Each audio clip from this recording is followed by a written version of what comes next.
हाजिर सर्विस जजों पर दबाव, साबिक चीफ जस्टिस ताकिब निसार तलब, सहाफ़ियों और चैनल मालिकान को कॉल्स, रऊफ क्लास्ट्रा के तहलका खेज इंकशाफात। एक निजी चैनल के प्रोग्राम में गुफ्तगू करते हुए सीनियर सहाफ़ी रऊफ क्लास्ट्रा का कहना था कि जब जनरल फैज DGISI थे, सहाफ़ियों के ट्वीट्स जो इमरान खान की हुकूमत के खिलाफ होते थे, इनकी स्क्रीन शॉट ISI के सेल में भेजे जाते थे। वहाँ से इन सहाफ़ियों को बाकायदा फ़ोन किए जाते थे कि आपने जो ट्वीट किया है इसे डिलीट करें। अगर कुछ सहाफ़ी नहीं मानते तो इसके बाद इनके मालिकान को टेलीफोन किया जाता। रऊफ क्लास्ट्रा ने मज़ीद कहा कि मुझे नहीं लगता कि अदलिया अपने साबिक चीफ जस्टिस को बुलाएगी और इनका एहतसाब करेगी। कौन से ऐसे सबूत हैं जिनकी बुनियाद पर साकिब निसार या किसी और जज के खिलाफ ट्रायल किया जाए?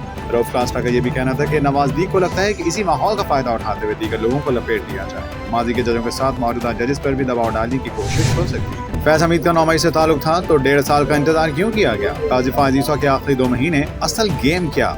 मुनीर फारूक ने सब बता दिया। एक निजी चैनल के प्रोग्राम में गुफ्तगू करते हुए कहना था कि काजी फायज ईसा के रिटायरमेंट में 2 महीने का वक्त रह गया, इस सूरत हाल में वो क्या एहतसाब कर पाएंगे? जनरल रिटायर्ड फैज हमीद का अगर 9 मई से ताल्लुक था तो 1.5 साल का इंतजार क्यों किया गया? मुनीर फारूक ने कहा कि जजेस का एहतसाब इस तरह हो ही नहीं सकता। क्या सबूत लेकर आएंगे? हमारे मुल्क के चंद के अलावा सारे ही चीफ जस्टिस साहिबान के बिलवास्ता या बिलवास्ता एस्टैब्लिशमेंट से ताल्लुकात रहे हैं और रहेंगे। जनरल फैज DGC थे जब 2018 का इलेक्शन हुआ, क्या इसका एहतसाब भी पाकिस्तानी फौज अपने इदारों में करेगी? मुनीर फारूक का मजीद कहना था कि जिस मूड में एस्टैब्लिशमेंट इस वक्त चली गई है, इसमें एस्टैब्लिशमेंट और अदलिया में चीजें सेटल डाउन भी हो सकती हैं। बांग्लादेश की भारत को बड़ी वार्निंग।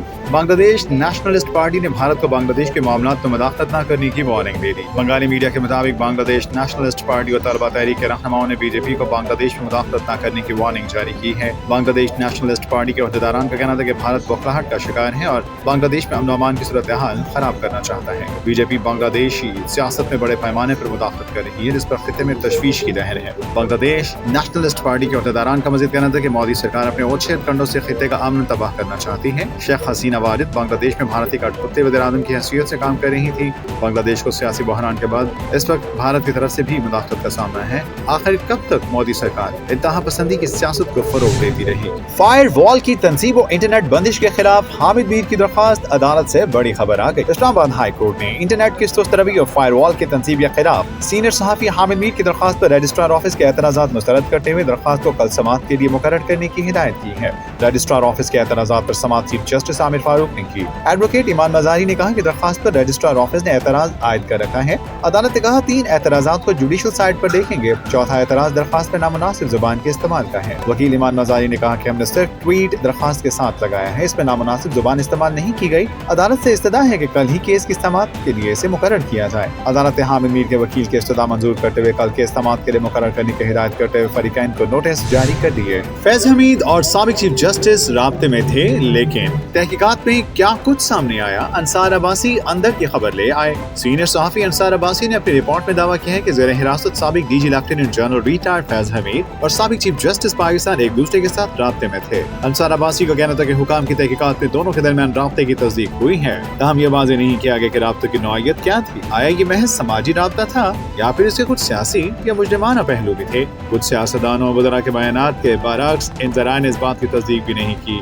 कि जनरल फैज या साकिब निसार 9 मई के हमलों में मुलव्वस थे। मुतालिका हल्कों के साथ पस मंजर में होने वाली बातचीत से ये बात सामने आई है कि साकिब निसार भी हुकाम की तवज्जो का मरकज बने हुए हैं। हुकाम का दावा है कि साकिब निसार के खिलाफ मिलने वाले मवाद की नौइयत मुख्तलिफ है और इसका उन बातों से कोई ताल्लुक नहीं जो साबिक चीफ जस्टिस के बारे में अमूमन सोशल मीडिया और मीडिया पर और हुक्मरान इत्तेहाद के सियासतदान और वज़रा के ज़ेर बहस है। वज़ीर इत्तलात अता तारड़ ने हफ्ते को कहा था कि PTI के बानी चेयरमैन मुल्क की यकजहती के खिलाफ मंसूबे के मंसूबा साज थे और हाल ही में गिरफ्तार होने वाले अफराद बशमूल lieutenant general retired Faiz Hameed उनके साथ ही थे। मजहबी जमात की जानिब से डी चौक में एहतजाज का मामला। मजहबी जमात के मार्च को रेड जोन गेट पर रोक दिया गया। मजहबी जमात के मुजाहिरीन पार्लियामेंट और सुप्रीम कोर्ट के सामने हल्ला गुला करने के बाद वापस मजहबी जमात के मुजाहिरीन एक्सप्रेस वे पर दोबारा जलसे में शरीक हो गए। मुजाहिरीन ने डी चौक में लगे मुतादिद ट्रैफिक सिग्नल्स तोड़ दिए। मुजाहिरीन को क़यादत की जानिब से एक्सप्रेस चौक पहुँचने की हिदायत। इस्लामाबाद में मजहबी जमात की जानिब से डी चौक में एहतजाज का मामला। मजहबी जमात के मार्च को रेड जोन गेट पर रोक लिया गया। मजहबी जमात के मुजाहिरीन पार्लियामेंट और सुप्रीम कोर्ट के सामने हल्ला गुला करने के बाद वापस सुप्रीम कोर्ट में बुशरा बीबी और नजमुल साकिब की मुबैना ऑडियो लीक से मुतालिक केस सुप्रीम कोर्ट ने इस्लामाबाद हाई कोर्ट के अहकामात मुअत्तल कर दिए। सुप्रीम कोर्ट ने इस्लामाबाद हाई कोर्ट को मजीद कार्रवाई से रोक दिया। हम खबर आपको दे रहे हैं, बुशरा बीबी और नजमुल साकिब की मुबैना ऑडियो लीक से मुतालिक केस सुप्रीम कोर्ट ने इस्लामाबाद हाई कोर्ट के अहकामात मुअत्तल करते हुए اسلام آباد ہائی کورٹ کو مزید کارروائی سے روک دیا۔ آپ کو بتائیں کہ سپریم کورٹ نے وفاقی حکومت کی اپیل سماعت کے لیے منظور کر لی۔ اسلام آباد ہائی کورٹ میں آڈیو لیک سے متعلق کیس کی کارروائی آگے نہیں بڑھا سکتی۔ سپریم کورٹ نے کہا ہے کہ اسلام آباد ہائی کورٹ آڈیو لیک سے متعلق کیس کی کارروائی آگے نہیں بڑھا سکتی۔ سپریم کورٹ کا کہنا ہے کہ اسلام آباد ہائی کورٹ کا 29 مئی اور 25 جون کا حکم اختیارات سے تجاوز ہے۔ سپریم کورٹ نے کہا کہ اسلام آباد ہائی کورٹ کے پاس از خود نوٹس دینے کا اختیار نہیں۔ آپ کو بتائیں کہ سپریم کورٹ کے جسٹس امین الدین نے کہا کہ ہائی کورٹ نے آڈیو لیکس کیس میں آرٹیکل 199 کی حد کو عبور کیا۔ آپ کو بتائیں ناظرین کہ سپریم کورٹ نے وفاقی حکومت کی درخواست پر آڈیو لیکس کیس کا ریکارڈ طلب کر دیا۔ سابق صدر ڈاکٹر عارف حلوی کہتے ہیں کہ ہمیشہ آڈیو لیک کے خلاف رہا ہوں، میری پرائیویٹ گفتگو کسی کو حق نہیں سننے کا۔ اسلام آباد ہائی کورٹ میں میڈیا سے گفتگو کرتے ہوئے انہوں نے کہا کہ انشاءاللہ بانی پی ٹی آئی جلد باہر آئیں گے۔ عارف حلوی نے آرٹیکل 6 لگانے سے متعلق اسلام آباد ہائی کورٹ میں غیر رسمی گفتگو کرتے ہوئے کہا کہ آرٹیکل 6 اگر چلانا چاہیں تو کوشش کر لیں، اپنی خوشی بھی پوری کر لیں۔ انہوں نے کہا کہ یہ 1500 کیس چلا چکے ہیں، مزید بھی کیس بنا دیں۔ انہوں نے کہا کہ یہ کوشش کر لیں، مجھے بھی موقع ملے گا۔ انہوں نے کہا کہ میں زندہ بھی اسی ملک میں ہوں اور پاکستان میں ہی رہوں گا۔ ڈاکٹر عارف حلوی کا کہنا تھا کہ آرٹیکل 6 کیا ہے، زندگی اور موت کی جنگ میں بھی یہی ہوں۔ بانی پی ٹی آئی کہتے ہیں کہ فیض حمید کی گرفتاری مجھے ملٹری کورٹ منتقل کرنے کے لیے کی گئی۔ فیض حمید کو میرے خلاف بادہ معاف گواہ بنایا جا رہا ہے۔ اڈیالہ جیل میں کمرہ عدالت میں صحافیوں سے غیر رسمی گفتگو کرتے ہوئے بانی پی ٹی آئی کا کہنا تھا کہ فیض حمید کی گرفتاری مجھے ملٹری کورٹ منتقل کرنے کے لیے کی گئی۔ فیض حمید کو میرے خلاف بادہ معاف گواہ بنایا جا رہا ہے۔ انہوں نے کہا کہ میرے خلاف باقی سارے کیسز فارغ ہو چکے ہیں، یہ جنرل ریٹائرڈ فیض سے کچھ نہ کچھ اگلوانا چاہتے ہیں۔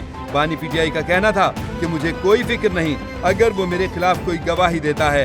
بانی پی ٹی آئی نے کہا کہ جو سازش کرتا ہے وہ جوڈیشل کمیشن کا مطالبہ نہیں کرتا۔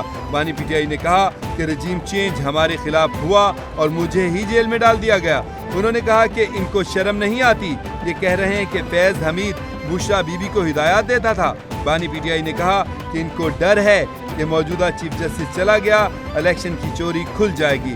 انہوں نے کہا کہ باجوہ نے نواز شریف سے ڈیل کر کے جنرل فیض کو عہدے سے ہٹایا تھا۔ بانی پی ٹی آئی نے کمرہ عدالت میں صحافیوں سے غیر رسمی گفتگو کرتے ہوئے کہا کہ عوام نے 8 فروری کو اپنا فیصلہ دے دیا، عوام اپنے فیصلے کے ساتھ کھڑی ہے۔